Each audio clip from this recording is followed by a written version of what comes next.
بسم اللہ الرحمن الرحیم۔ السلام علیکم ورحمۃ اللہ وبرکاتہ۔ محترم سامعین، کیا آپ کی کوئی ایسی حاجت ہے جو برسوں سے پوری نہیں ہو رہی؟ کیا آپ نے ہر دروازہ کھٹکھٹایا مگر کامیابی نہیں ملی؟ کیا قرض، بیماری، رشتے یا اولاد کی پریشانی نے آپ کو تھکا دیا ہے؟ تو پریشان نہ ہوں، یاد رکھیں، جب زمین کے دروازے بند ہو جاتے ہیں تو آسمان کے دروازے کھل جاتے ہیں۔ تو یہ ویڈیو اسپیشلی آپ کے لیے ہے اگر آپ کے ساتھ یہ مسئلہ ہے۔ محترم سامعین، رمضان رحمتوں کا مہینہ ہے اور اس کی بابرکت راتوں میں اللہ تعالیٰ بندوں کی دعائیں رد نہیں فرماتے۔ آج میں آپ کو قرآن پاک کا ایک ایسا مجرب عمل بتاؤں گا جو دل کی گہرائیوں سے کیا جائے تو انشاءاللہ عز و جل ناممکن کو ممکن بنا دے گا۔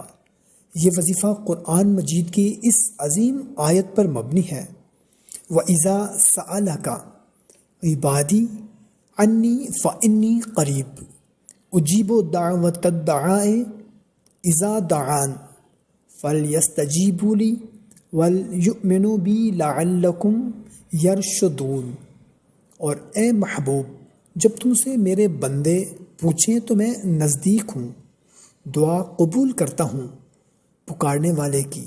جب مجھے پکاریں تو انہیں چاہیے میرا حکم مانیں اور مجھ پر ایمان لائیں کہ کہیں راہ پائیں۔ محترم سامعین کرام، یہ آیت ہمیں یقین دلاتی ہے کہ اللہ قریب ہے، بہت قریب ہے۔ تو محترم سامعین کرام، رمضان المبارک کی کسی بھی جمعرات کی رات مغرب کے بعد سے لے کر فجر تک، خاص طور پر اگر آخری عشرہ میں اس عمل کو کیا جائے تو تیر بہدف یہ عمل ہے۔ ضروری نوٹ، اگر آپ کا کوئی مسئلہ ہے، کوئی پریشانی ہے تو اس ویڈیو کے کومنٹ سیکشن میں وہ لکھ دیں، آپ کا نام خصوصی دعا میں شامل کر دیا جائے گا۔ تو طریقہ کچھ اس طرح سے ہے کہ آپ نے باوضو ہو کر سب سے پہلے 2 نفل نماز حاجت کے ادا کرنے ہیں۔ اس میں آپ کوئی بھی سورت پڑھ سکتے ہیں۔